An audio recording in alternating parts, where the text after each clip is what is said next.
Assalamualaikum sahabat pembelajar. Apa kabarnya hari ini? Tetap semangat dan terus belajar. Bertemu kembali bersama saya Yuli Febrinia. Di sini saya akan mengerjakan tugas di luar kelas hari ke-28. Yeay. Oke, tugas kali ini yaitu dengan tema Bimba Ayu WO Interview yang kedua di bagian A mengenai kegiatan bermain baca. Bacaan yang pertama, jelaskan apa yang dimaksud dengan kegiatan bermain baca-bacaan, yaitu permainan untuk menumbuhkan minat baca dan minat belajar anak yang dijadikan sebagai prioritas utama di dalam kelas atau selama proses pembelajaran. Kegiatan bermain baca-bacaan juga ini merupakan konsep bermain sambil belajar dengan menggunakan modul-modul yang ada di Bimba A, I, U, E, O. Pertanyaan kedua, jelaskan kegiatan apa saja yang termasuk ke dalam kegiatan bermain baca. Bacanya itu membaca modul yang sudah dikuasai oleh anak atau yang sudah ditarik oleh anak, sambil anak memahami makna dari kata tersebut, membaca cerita, membaca buku majalah, bernyanyilah Bimba, verbal kata, dan berdialog berbahasa Bimba. Pertanyaan ketiga, apa tujuan dari kegiatan bermain baca-bacaan itu? Tujuannya agar anak tertarik, agar anak senang dengan belajar, anak senang membaca, tentunya untuk menumbuhkan minat baca dan minat belajar anak secara intrinsik, yaitu dari dalam dirinya sendiri atau kemauan dirinya sendiri tanpa adanya paksaan dari orang lain. Pertanyaan yang keempat, kapan kegiatan bermain baca-bacaan dilakukan oleh motivator? Yaitu selama proses pembelajaran, baik di kegiatan awal, tentunya di kegiatan inti, dan di kegiatan akhir. Pertanyaan yang kelima, mengapa kegiatan bermain baca-bacaan menjadi kegiatan prioritas utama yang harus dilakukan oleh motivator? Sesuai dengan tujuan khusus Bimba A, I, U, E, O, yaitu untuk menumbuhkan minat baca dan minat belajar anak secara intrinsik. Maka dari itu yang harus ditekankan atau yang harus diprioritaskan adalah kegiatan bermain baca-bacaan, tentunya dengan menggunakan metode fun learning, small system, dan individual system. Pertanyaan keenam, apa yang harus dievaluasi oleh motivator ketika anak bermain baca-bacaan? Kita bisa evaluasi afeksi anak, kita bisa lihat dari sikap dan ekspresi anak, apakah anak senang, semangat, antusias mengikuti kegiatan bermain baca-bacaan ini. Ketika anak seperti itu, maka tujuan utamanya sudah tercapai. Lalu kita bisa evaluasi kognitif anak, kita bisa evaluasi kemampuan anak, apakah kemampuan dan tahapannya sesuai atau tidak. Selanjutnya nomor 7, bagaimana cara menerapkan kegiatan bermain baca-bacaan bersama anak? Tentunya kita tidak terlepas dari paradigma Bimba, tidak terlepas dari metode Bimba. Kita harus mampu menciptakan suasana atau proses pembelajaran yang sepenuhnya menyenangkan bagi anak. Kita bisa mengajak anak untuk berdiagram atau berdialog menggunakan bahasa Bimba, mengajak anak untuk membaca modul yang sudah ia kerjakan, atau tiket yang sudah ia kerjakan, sudah ia pahami, dan tentunya sudah ia kuasai untuk dibaca ulang menjadi sebuah permainan. Kita bisa gunakan tiket baca itu menjadi permainan. Kita bisa bernyanyilah Bimba, dan tentunya kita bisa menggunakan dengan berbahasa Bimba.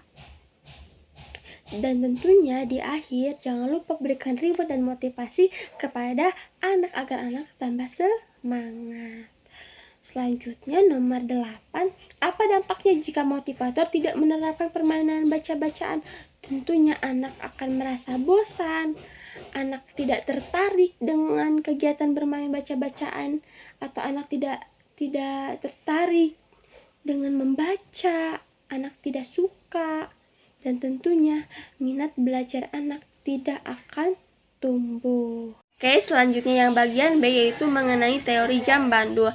Yang pertama, jelaskan apa yang diketahui mengenai teori jam bandul dan berikan contohnya. Teori jam bandul ini merupakan istilah yang ada pada metode penunjang, yaitu pada variation skill. Karena teori bandul merupakan kegiatan utama atau kegiatan prioritasnya itu adalah kegiatan bermain bacaan. Mengapa disebut dengan teori Bandul? Karena selalu kembali ke tengah. Teori jam Bandul ini seperti ini ya. Diibaratkan ini teori jam Bandul. Meskipun ia pergi ke sebelah kanan, ke samping kanan, pasti ia akan kembali ke tengah. Begitupun seterusnya, ketika ia ke samping kiri, ia akan kembali ke tengah. Begitupun teori jam Bandul di Bimba UEO, kegiatan utamanya yang ada di tengah adalah kegiatan bermain bacaan, sedangkan yang di samping itu kegiatan selingan. Nah, ketika anak sedang bermain kegiatan bacaan, biar anak tidak bosan, anak tidak jenuh, kita berikan kegiatan selingan. Kegiatan selingan itu seperti menulis, berhitung, bernyanyi. Nah, namun meskipun kita sudah berikan kegiatan selingan, karena ini teori jam Bandul, ia akan kembali ke tengah. Ia akan bermain bacaan meskipun sudah mengikuti kegiatan selingan. Begitupun seterusnya, meskipun ia bermain selingan, ia akan kembali ke tengah. Maka seberapa lama pun ia bermain selingan, ia akan kembali kepada kegiatan prioritasnya atau kegiatan intinya, yaitu kegiatan bermain bacaan. Oke, selanjutnya nomor 2. Apa tujuan penerapan teori jam Bandul? Yaitu agar anak semangat, agar anak tertarik, agar anak senang, agar anak tidak cepat merasa bosan, dan tentunya minat baca dan minat belajarnya akan tumbuh. Pertanyaan ketiga, kapan motivator menerapkan teori jam Bandul? Yaitu selama proses pembelajaran, baik di kegiatan awal, di kegiatan inti tentunya, dan di kegiatan akhir. Karena meskipun selama proses pembelajaran kita terapkan nih kegiatan bermain bacaan, lalu kita berikan kegiatan selingan, namun di akhir kita harus kembali ke kegiatan utama atau kegiatan prioritas, yaitu kegiatan bermain bacaan. Pertanyaan keempat, bagaimana cara menerapkan teori jam Bandul? Yaitu mengajak anak atau mengarahkan anak untuk bermain bacaan sesuai dengan kemampuan masing-masing anak. Selama kegiatan bermain bacaan ini, kita sebagai motivator harus mampu melihat afeksi dari anak, apakah anak semangat, apakah anak senang mengikuti kegiatan bermain bacaan ini, apakah anak antusias. Lalu ketika sudah melakukan kegiatan bermain bacaan, kita berikan kegiatan selingan, namun durasinya tidak perlu lama, tidak selama kegiatan utama atau selama kegiatan prioritas, kegiatan bermain bacaan. Berikan kegiatan selingan dengan durasi yang tidak terlalu lama. Namun pastikan selama proses kegiatan bermain sambil belajar ini atau selama proses kegiatan bermain bacaan ini, pastikan kegiatan prioritas utamanya paling lama, yaitu kegiatan bermain bacaan. Lalu berikan reward dan motivasi kepada anak agar anak semangat dan antusias mengikuti kegiatan bermain bacaan ini. Lalu lakukan evaluasi, baik evaluasi afeksi maupun evaluasi kognitif kepada anak. Pertanyaan yang kelima, bagaimana jika motivator tidak menerapkan teori jam Bandul? Tentunya anak akan merasa cepat bosan, anak tidak semangat, anak tidak antusias, dan tentunya anak tidak akan tertarik.